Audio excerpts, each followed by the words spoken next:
You know, every time Donald thinks things are not going in his direction, he claims whatever it is rigged against him. We've been around for 240 years.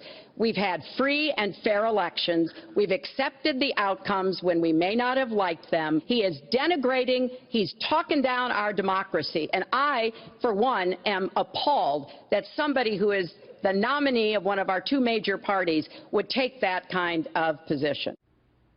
That was Secretary Clinton not even 8 weeks ago, slamming President-elect Trump for daring to suggest that the election results might just be up for debate.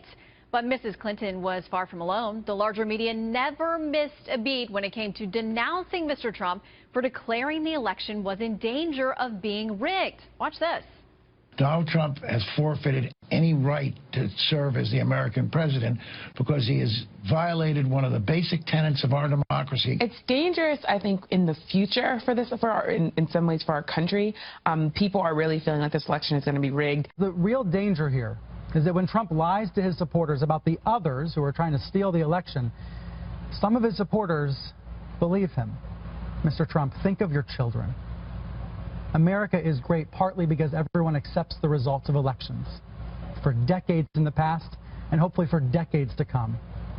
Inventing a conspiracy theory is no way to make America great again.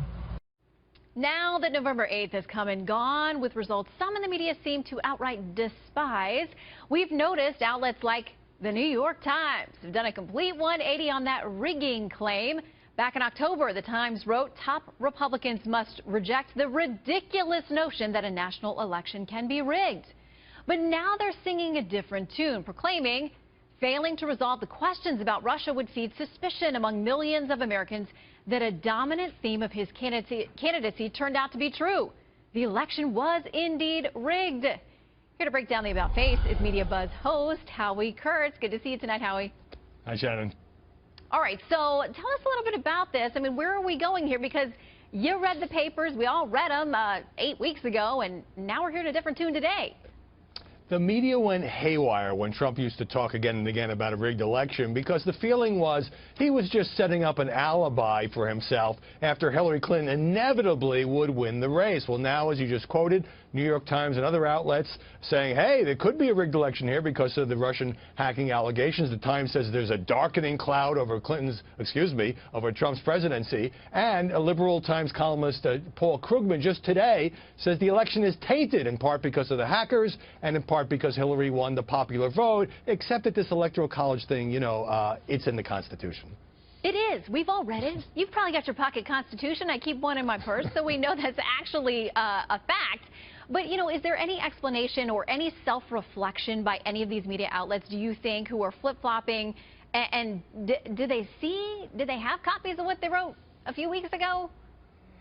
Self-reflection is not a great quality in the mainstream media. Otherwise, we'd be seeing a lot more hand-wringing about the way this past race was covered. And look, I take these CIA allegations of Russian hacking seriously. The fact that they were leaked anonymously to the Washington Post makes it harder to discern just what is real. It's all very murky, as often is the case in spycraft. But now that we have John Podesta, you know, asking for the electors to get a special briefing, which is only one reason you would ask for that if you're in the Clinton campaign, and that is to get them to flip away from Donald Trump.